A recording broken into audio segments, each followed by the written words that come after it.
Hello students, आइए बच्चों, आज हम आपको इस वीडियो में एक निबंध लेखन सिखाएंगे जिसका टॉपिक है ऋतुराज वसंत। बहुत ही सरल भाषा में और इजी तरीका से हम इसको लिखे हैं ताकि आपको तुरंत याद हो जाए। अगर बच्चों एग्ज़ाम में निबंध आए, चाहे अनुच्छेद लेखन आए ऋतुराज वसंत पर यानी वसंत ऋतु पर, तो आप इसको लिख सकते हो। क्योंकि ये जो निबंध है इसको हम ज़्यादा बड़ा करके नहीं लिखे हैं, शॉर्टकट में लिखे हैं, लेकिन मेन पॉइंट को हम दिए हैं इसमें। इसलिए आप इसको निबंध लेखन आए चाहे अनुच्छेद लेखन आए तो आप इसको लिख सकते हो। तो बच्चों, आप इसको कॉपी में नोट कर लीजिएगा और इसको याद कर लीजिएगा। तो चलिए हम इसको आपको पढ़ के सुनाते हैं। ऋतुराज वसंत, या तो फिर अगर मान लीजिए आपका टॉपिक हो वसंत ऋतु तो भी आप इसी को लिख सकते हो, दोनों ही एक है। भारत ऋतुओं का देश है। यहाँ साल भर में 6 ऋतुएं आती है: हेमंत, शिशिर, वसंत, वर्षा और शरद। हमारे यहाँ हर 2 महीने में ऋतु बदल जाती है। शीत ऋतु के बाद वसंत ऋतु का आगमन होता है।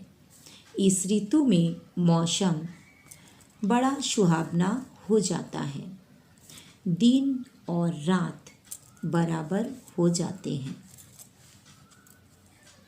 और ना अधिक सर्दी होती है और ना अधिक गर्मी। इसलिए वसंत को ऋतुराज कहते हैं। यानी वसंत ऋतु में ना ही ज़्यादा गर्मी होती है और ना ही ज़्यादा सर्दी।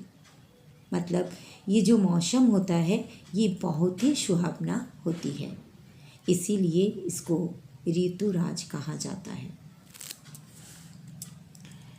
इस ऋतु में पेड़ पौधों में नए पत्ते निकल आते हैं, फूलों में नई कलियां खिलने लगती हैं, पक्षी बाग बगीचों में कलरव करने लगते हैं, लोग खुशनुमा मौसम का आनंद लेने के लिए घूमने निकल जाते हैं।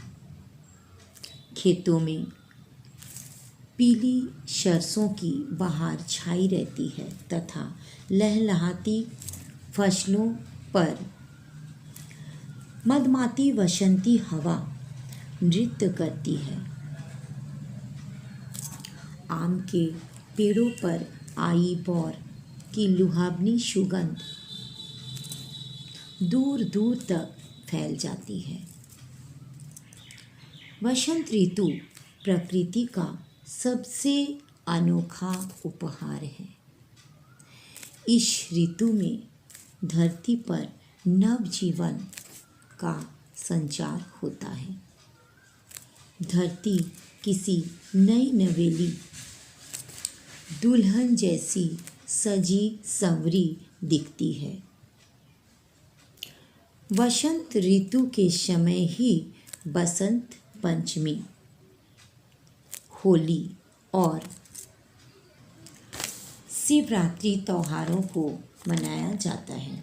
बच्चों, ये जो वसंत पंचमी है इसी दिन सरस्वती पूजा होती है।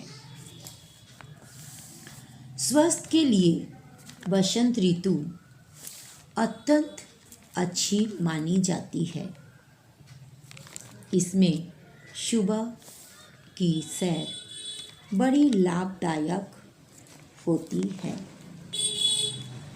वसंत ऋतु की सुंदर छटा सभी जीवों में उत्साह और उल्लास भर देती है। संतुलित मौसम होने के कारण, संतुलित मौसम मतलब ना ही गर्मी और ना ही सर्दी, संतुलित मौसम होने के कारण वसंत ऋतु सबकी प्रिय ऋतु होती है। मुझे भी वसंत ऋतु बहुत प्रिय है। तो बच्चों, अगर आपको ये सुंदर सा निबंध अच्छा लगा, लाइक कीजिएगा, अपने दोस्तों में भी शेयर कीजिएगा ताकि आपके दोस्त भी सीख सके। और अगर आपको ये निबंध पसंद आया तो आप कमेंट करके बताइएगा कि आपको ये निबंध कैसा लगा। आप इसको कॉपी में नोट कर लीजिएगा और याद कर लीजिएगा। और बच्चों, अगर आपने अभी तक मेरा चैनल को सब्सक्राइब नहीं किए हैं तो प्लीज़ प्लीज़ प्लीज़ सब्सक्राइब कर दीजिएगा। फिर मिलते हैं कोई नए वीडियो के साथ। Thank you so much. Bye bye.